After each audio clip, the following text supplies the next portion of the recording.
Hello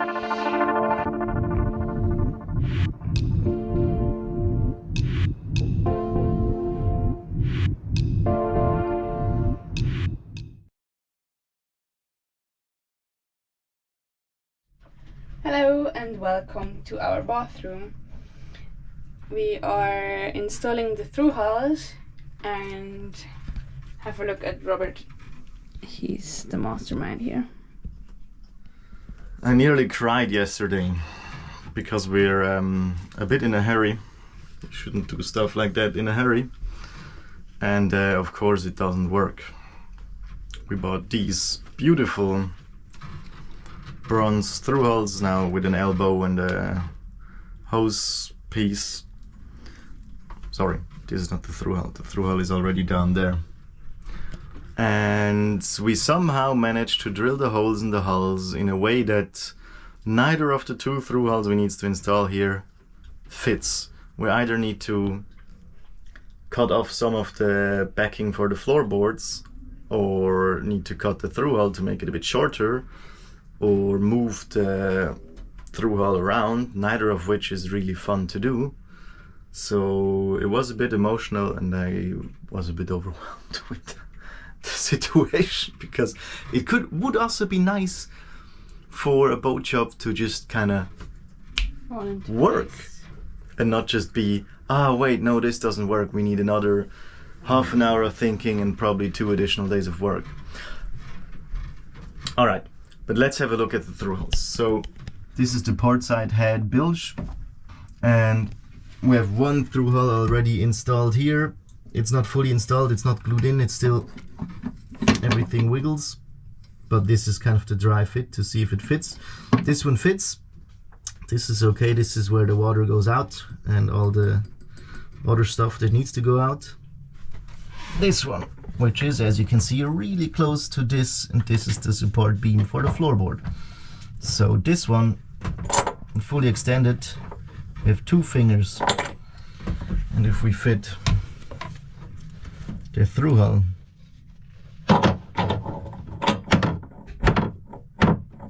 it won't fit. So we can either cut this part here, move this part up, or shorten this part here to move it further down. We decided to cut out a little piece of the support structure for the floorboards and also shorten the through hull substantially. That way we made the whole construction of through hull and seacock just fit underneath the construction of the head. The next thing to do is to waterproof the connections of the seacocks to the through hulls. Yeah. I'm not sure if I can do chaos. It says that you have to do chaos. Follow the first 2 threads with this Teflon tape and then do chaos. I can't do chaos.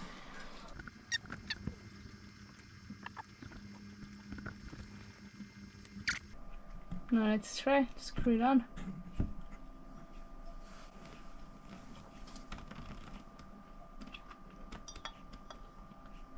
Is this the right way? Yes.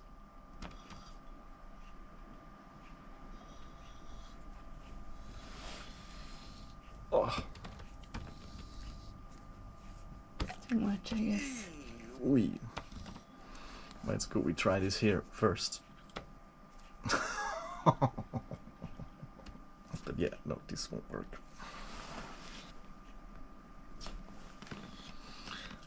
Aber jetzt müssen sie eigentlich neu nehmen. Now I need new ones. Yeah. Okay, folks, good morning. This is the enemy. These are the through hulls that we have been trying to put in yesterday and the day before yesterday.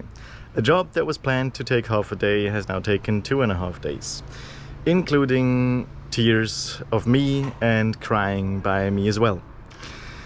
I don't know what I was expecting. Of course this takes longer than it should have, because it's a boat job. All boat jobs take a gazillion times longer.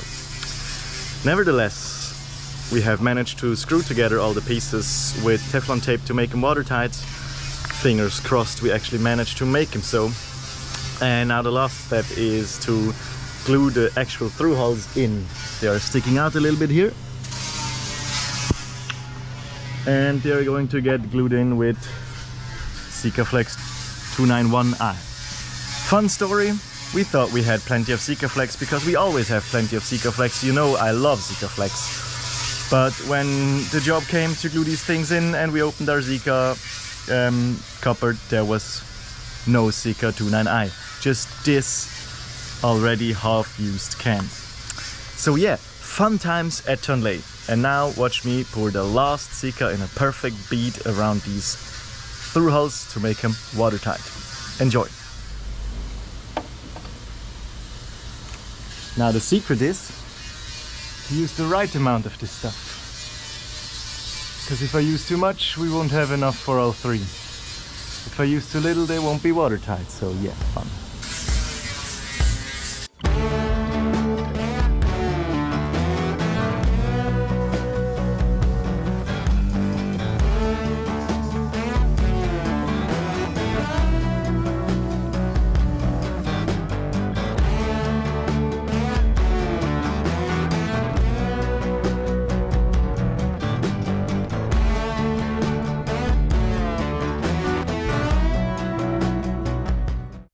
Hello folks.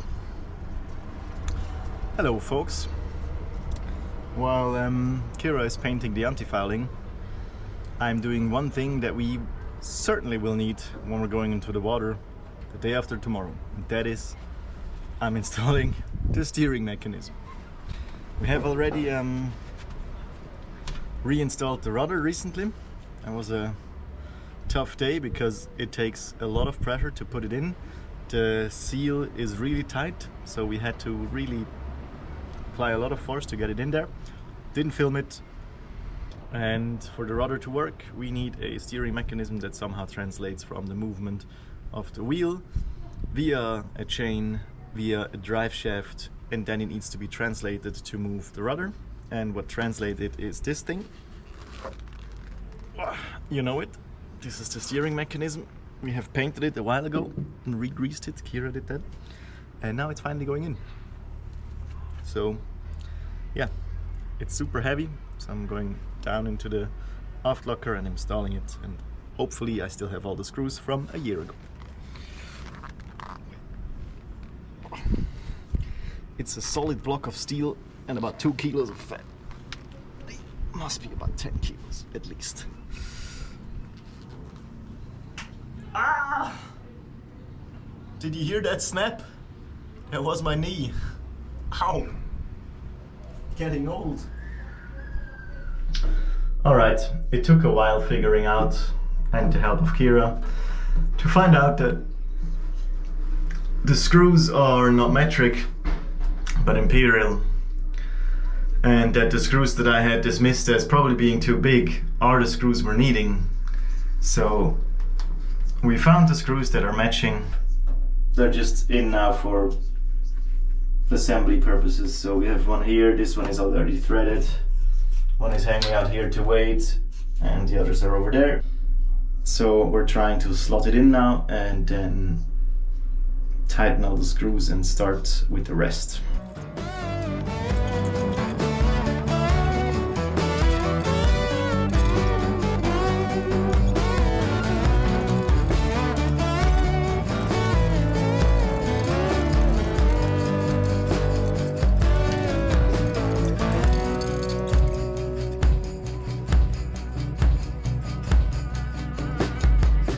Good evening. We are still working.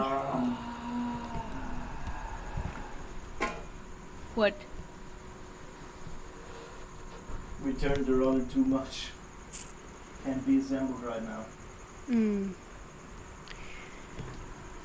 Yeah, we are still working. Robert is installing the steering mechanism down in the aft locker. Other than that, we did the final strokes of painting. We have now everything painted. We glued in the through hulls, managed this after a hard day yesterday. It worked okay today. We had just enough Sikaflex. The line turned just off in the You're sitting in the dark now. Help! Now it's already dark. We have to continue working. But the good thing is that it is finally an okay temperature again. So hot today that even the fishermen complained and told us that they measured 39 degrees on their phone. I can't really imagine 39 degrees, but it was exceptionally hot.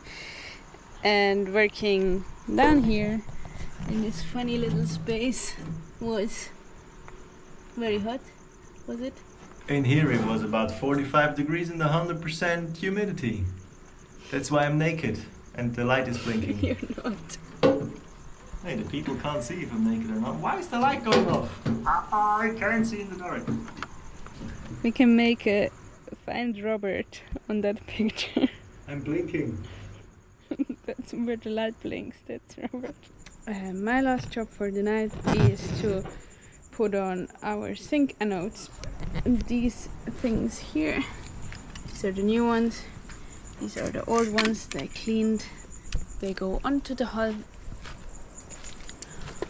on this bolts here, and I have to clean the bolts so that the contact of the anodes to the steel is very good and the anodes corrode before our steel boat corrodes.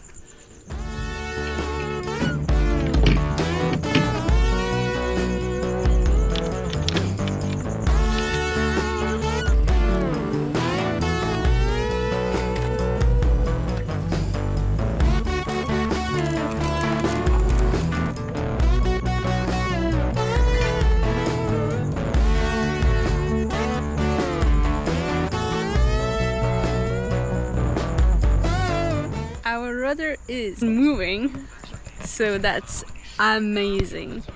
That would have been something that would have killed our plan to go into water if that wouldn't have worked out.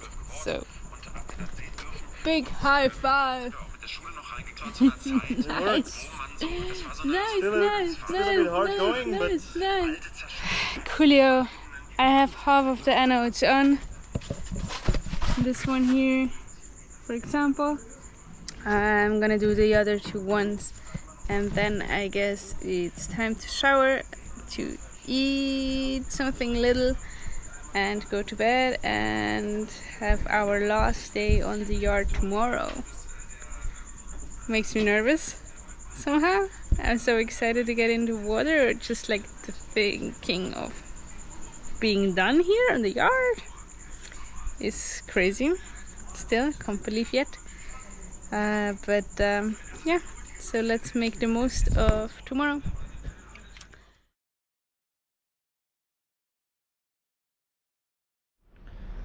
Welcome to what is hopefully the last day in the yard.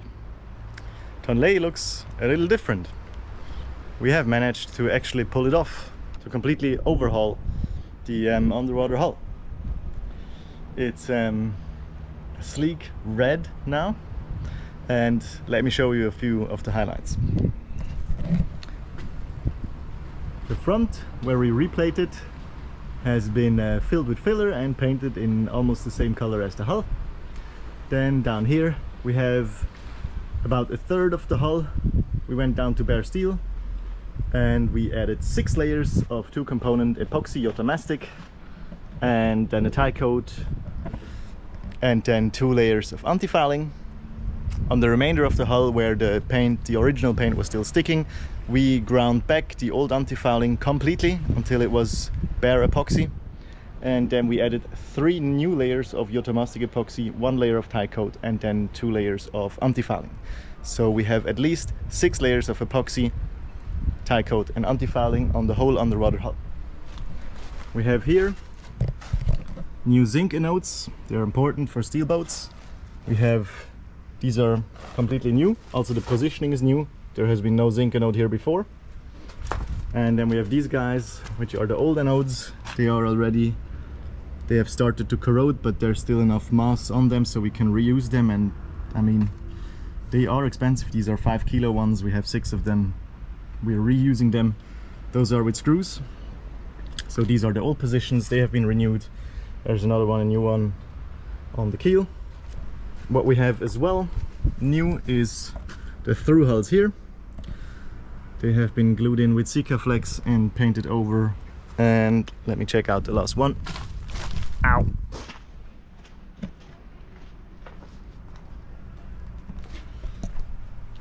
There is one more through hull here on the starboard side. This is the one for the engine. Has been painted on the inside especially as well. And these are the scuppers, the cockpit drains. They have been repainted and re-antifouled from the inside as well. Let's move to the propeller and the rudder. Propeller has been painted with epoxy and antifoul and tie coat. I have here a rope cutter which we might actually sharpen a bit now. Everything painted, new anodes in the keel. Rudder looks good. Steering mechanics is in. We finished that yesterday. And today we also took up the task of painting our new anchor chain. We have all new anchor chain because the old chain was 35 years old as the boat.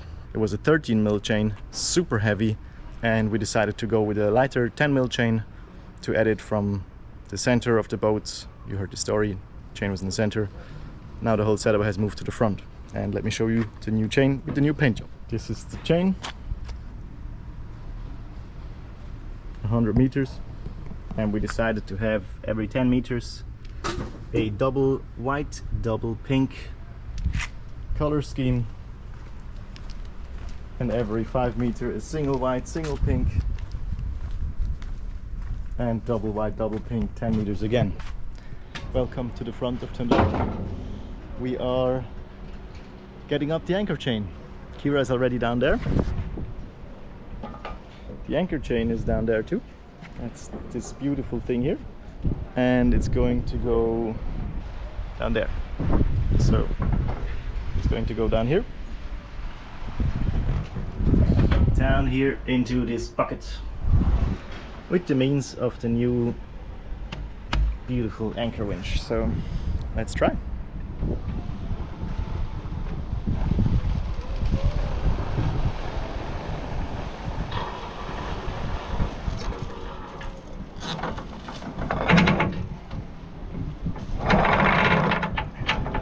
Piece of line, chain.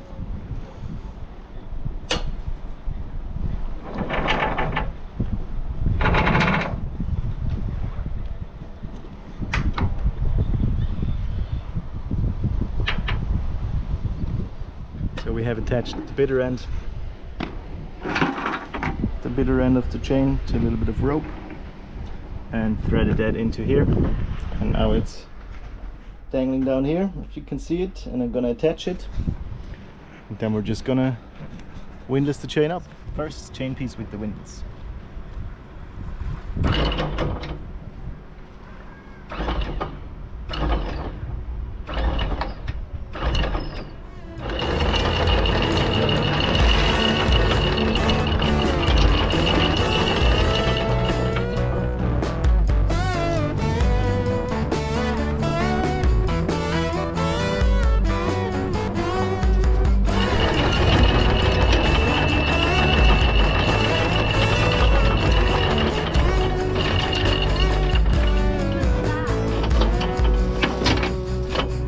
Yep, also start it, aber es dauert halt schnell.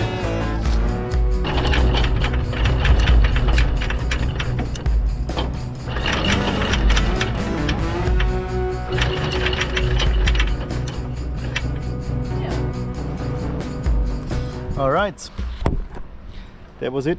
100 meters of new 10mm chain, brought up with the brand new Lofrans X3, running on 2 Bazin green 12 volt 300 amp hours batteries in series, so on a 24 volt system.